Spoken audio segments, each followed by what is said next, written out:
Oi gente, esse aqui é um vídeo extra que eu tô gravando porque eu queria falar sobre transporte no Japão, como que ele funciona e quais foram os que a gente mais usou.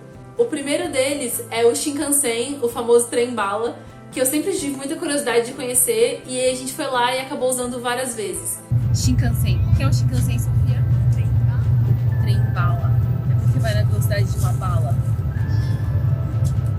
Os Shinkansen são utilizados para transporte entre cidades, principalmente na região metropolitana de Tóquio. Ele é um transporte bastante caro, então se você é turista, o recomendado é você conseguir um bilhete que se chama JR Pass. A JR é a empresa responsável por várias linhas, tanto de metrô quanto de Shinkansen, e ela oferece um bilhete especial para turista que pode durar 1 ou 2 semanas, se não me engano tem 3 também, em que você paga um valor e pode usar à vontade. Ele super compensa, porque o valor do bilhete em si dá tipo umas 3, 4 viagens só de Shinkansen, sendo que você usa uma pra ir, uma pra voltar do seu hotel, então super vale a pena. Os Shinkansen andam uma velocidade média de 300 km por hora, o que é ridiculamente rápido, mas do lado de dentro você nem sente muito movimento. As poltronas são bem confortáveis, elas reclinam, então você pode ficar lá bem blasé, bem tranquilo. Alguns vagões são separados para quem faz reserva de lugar antes, mas você também pode chegar na hora, apresentar o seu bilhete e entrar e sentar em qualquer lugar. Só tem que tomar muito cuidado porque alguns vagões são reservados para fumante. Então sim, as pessoas fumam dentro do vagão. A gente não entrou em nenhum deles, graças a Deus, mas não deve ser nem um pouco agradável. Se você for andar de Shinkansen, confere antes quais são os vagões de fumante para você não entrar neles.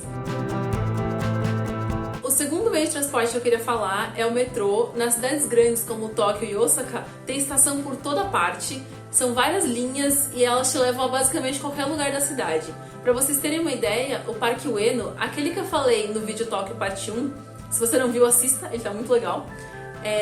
Só no entorno desse parque tem umas 5 estações de metrô. É o meio de transporte mais utilizado pelos japoneses e pelos turistas que visitam essas cidades grandes. O vagão em si é muito parecido com o metrô daqui de São Paulo. Ele tem os bancos na lateral, com barras para você segurar. Ele é relativamente largo no corredor, dá para você ficar de pé sem atrapalhar a passagem e tem assento preferencial. O Japão optou por adotar uma medida que foi bem polêmica aqui no Brasil e acabou não sendo adotada, que foram os vagões exclusivos para mulheres. Eles funcionam em horário de pico e são 2 ou 3 para cada trem e só podem entrar mulheres neles. Os vagões exclusivos para mulheres são bem sinalizados, tem adesivos no chão indicando para quem eles são reservados, então não tem muito perigo de você entrar no vagão errado. Inclusive, essa sinalização está feita em inglês também. As plataformas têm barreiras de segurança, elas são só pela metade e as portas se abrem quando o trem chega. Essas barreiras são fundamentais na prevenção de acidentes e elas estão em quase todas as estações pelas quais nós passamos. O tamanho das estações é impressionante não só pela presença de lojas que faz com que elas quase pareçam shoppings subterrâneos, mas porque a maior parte das estações é cruzamento de linhas.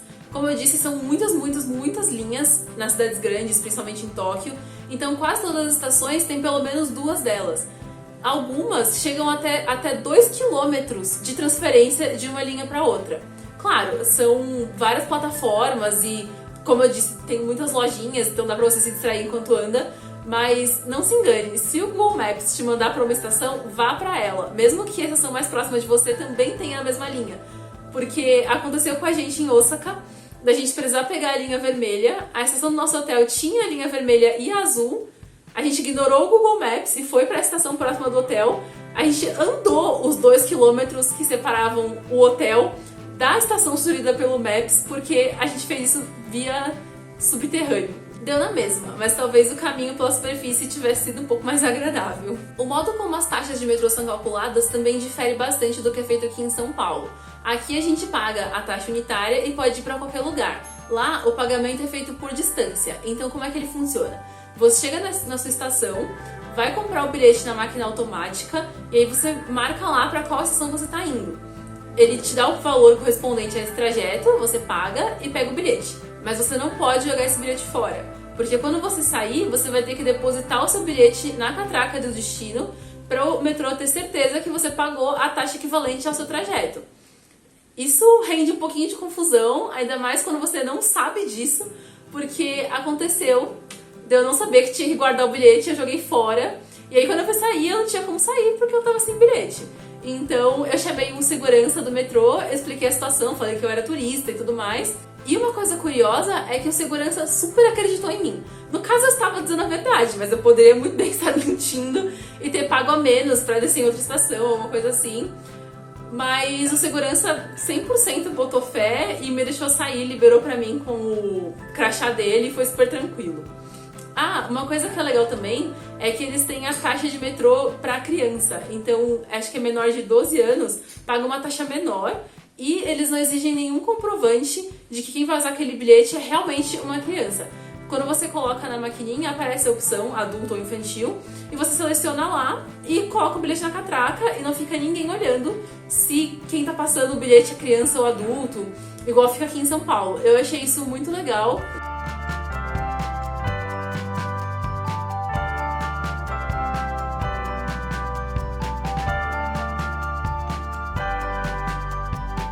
Era isso que eu tinha pra contar sobre o Shinkansen e o metrô. Eu espero que vocês tenham gostado e a gente se vê no próximo vídeo. Tchau!